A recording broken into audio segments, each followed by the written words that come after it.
Assalamualaikum warahmatullahi wabarakatuh. Perkenalkan di sini saya dan teman-teman saya dari kelompok 6 ingin memaparkan mengenai BK perkembangan kepribadian remaja. Di sini ada saya, Atifatur Rahmawati, dan juga ada teman saya Minawati Albisana dan juga Jessica Ovi Andarista.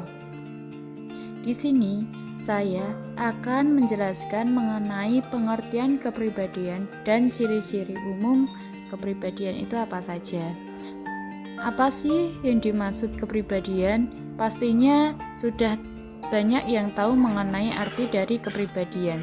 Kepribadian adalah istilah yang populer baik di masyarakat umum maupun di lingkungan psikologi, walaupun istilah tersebut sebenarnya merupakan suatu konsep yang sukar.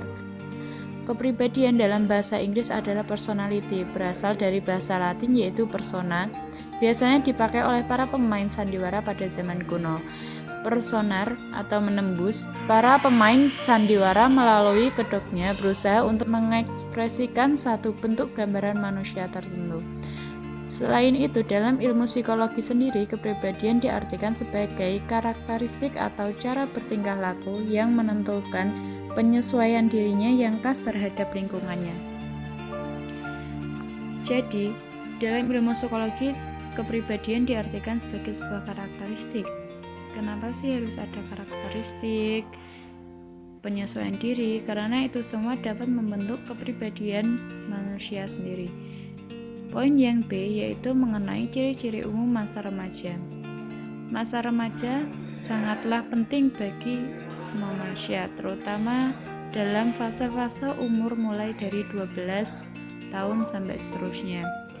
Dalam kondisi apapun terjadi pada remaja, terdapat pula perubahan dalam lingkungan seperti sikap orang tua atau anggota keluarga, guru, teman sebaya, maupun masyarakat pada umumnya. Kondisi ini merupakan reaksi terhadap pertumbuhan remaja. Remaja dituntut untuk mampu menampilkan tingkah laku yang dianggap pantas atau sesuai bagi orang-orang yang seusainya.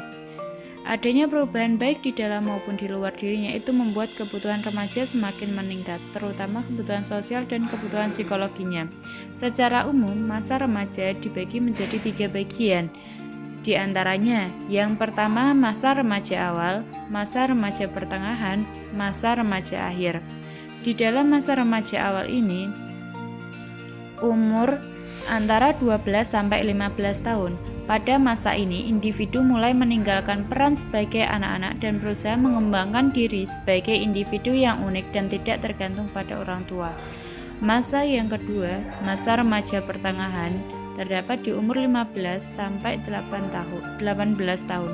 Masa ini ditandai dengan berkembangnya kemampuan berpikir yang baru. Pada masa ini, remaja mulai mengembangkan kematangan tingkah laku, membuat keputusan-keputusan awal yang berkaitan dengan tujuan yang ingin dicapai. Yang ketiga yaitu masa remaja akhir. Masa remaja akhir ini terdapat di umur 18 sampai 22 tahun. Masa ini ditandai oleh persiapan akhir untuk memasuki peran-peran orang dewasa. Selama periode ini, remaja berusaha memantapkan tujuan dan keinginan kuat diterima dalam kelompok teman sebaya dan orang dewasa. Selanjutnya, ada perkembangan kepribadian. Fase remaja merupakan saat yang paling penting bagi perkembangan dan integrasi kepribadian. Faktor-faktor dan pengalaman baru yang tampak terjadinya perubahan kepribadian pada masa remaja meliputi yang pertama, perolehan pertumbuhan fisik yang menyerupai masa dewasa. Kemudian yang kedua, ada kematangan seksual yang disertai dengan dorongan dan emosi baru.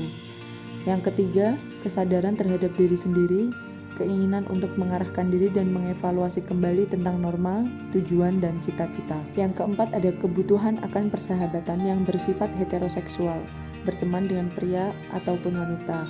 Dan yang terakhir, munculnya konflik sebagai dampak dari masa transisi antara masa anak dan masa dewasa. Masa remaja merupakan saat berkembangnya jati diri.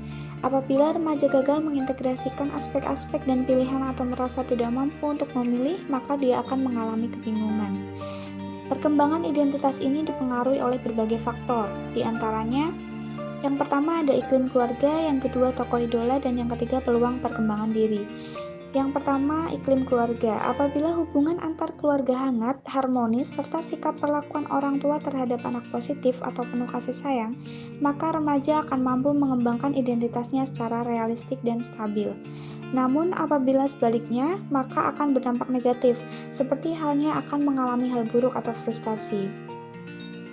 Yang kedua, tokoh idola. Setiap manusia pastinya mempunyai tokoh idola masing-masing. Biasanya semua hal yang menyangkut tokoh idola akan diikuti. Tentunya diharapkan dari tokoh idola sesuatu yang baik dan mendukung perkembangan diri remaja.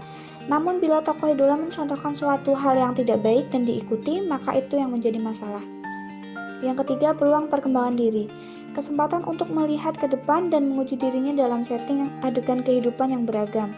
Dalam hal ini, pengalaman dalam penyampaian gagasan, penampilan peran-peran dan bergaul dengan orang lain atau kelompok dalam aktivitas yang sehat sangatlah penting bagi perkembangan identitasnya. Namun remaja memiliki bahaya dalam pembentukan identitasnya, yaitu ketika berkelompok, remaja hanya mementingkan perannya menjadi anggota kelompok daripada mengembangkan pola norma diri sendiri. Remaja dapat dipandang telah memiliki identitas yang matang, sehat apabila sudah memiliki pemahaman dan kemampuan untuk menyesuaikan diri dengan diri sendiri. Peran-perannya dalam kehidupan sosial di lingkungan keluarga, sekolah atau masyarakat, dunia kerja, dan nilai-nilai agama. Poin selanjutnya yaitu karakteristik kepribadian. Salah satu kata kunci dari definisi kepribadian adalah penyesuaian, adjustment. Menurut Harlock, mengemukakan bahwa penyesuaian yang sehat atau kepribadian yang sehat ini ditandai dengan karakteristik sebagai berikut. Yang pertama, mampu menilai diri secara realistik.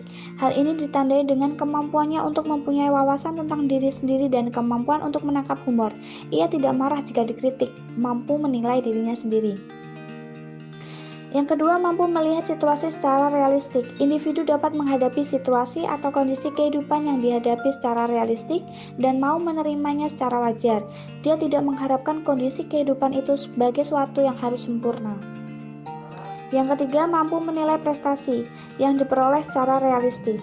Individu dapat menilai prestasinya, keberhasilan yang dia peroleh secara realistik dan mereaksinya secara rasional. Dia tidak menjadi sombong apabila memperoleh prestasi yang tinggi atau kesuksesan dalam hidupnya. Yang keempat, menerima tanggung jawab. Individu yang sehat adalah individu yang bertanggung jawab. Dia mempunyai keyakinan terhadap kemampuannya untuk mengatasi masalah-masalah kehidupan yang dihadapinya. Yang kelima, kemandirian. Individu memiliki sikap mandiri dalam cara berpikir dan bertindak, mampu mengambil keputusan, mengarahkan dan mengembangkan diri serta menyesuaikan diri secara konstruktif dengan norma yang berlaku di lingkungannya. Yang keenam, dapat mengontrol emosi. Dia dapat menghadapi situasi frustasi, depresi, atau stres secara positif atau konstruktif, tidak destruktif atau merusak. Yang ketujuh, berorientasi tujuan. Setiap orang mempunyai tujuan yang ingin dicapainya. Kepribadiannya dapat merumuskan tujuannya berdasarkan pertimbangan secara matang atau rasional.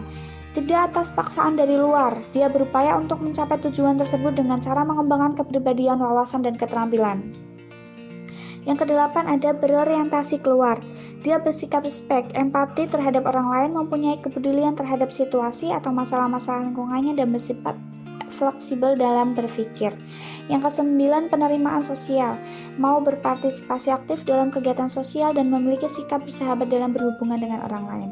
Yang kesepuluh, memiliki filsafat hidup. Dia mengarahkan hidupnya berdasarkan filsafat hidup yang berakar dari keyakinan agama. Yang terakhir, berbahagia.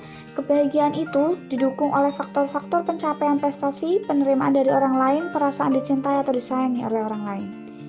Adapun kepribadian yang tidak sehat itu ditandai dengan karakteristik seperti yang pertama, mudah marah atau tersinggung. Yang kedua, menunjukkan kekhawatiran dan kecemasan. Yang ketiga, sering merasa tertekan. Yang keempat, bersikap kejam atau mengganggu orang lain yang usianya lebih muda atau terhadap binatang. Yang kelima, ketidakmampuan untuk menghindar dari perilaku menyimpang meskipun sudah diperingati atau dihukum. Yang keenam, mempunyai kebiasaan berbohong. Yang ketujuh, hiperaktif. Yang kedelapan, senang mencemooh orang lain. Yang kesembilan, sulit tidur. 10, kurang memiliki rasa tanggung jawab. 11, kurang memiliki kesadaran untuk menaati ajaran agama. Yang ke-12, bersikap pesimis dalam menghadapi kehidupan. Dan yang terakhir, kurang bergairah dalam menjalani hidup. Kelainan tingkah laku tersebut Berkembang apabila anak hidup dalam lingkungan yang tidak kondusif dalam perkembangannya, seperti lingkungan keluarga yang broken home, atau orang tua bersikap keras, atau kurang memberikan curahan kasih sayang, dan sikap-sikap yang lain. Sekian pemaparan materi tentang pengembangan kepribadian remaja, semoga dapat bermanfaat bagi kita semua. Wassalamualaikum warahmatullahi wabarakatuh.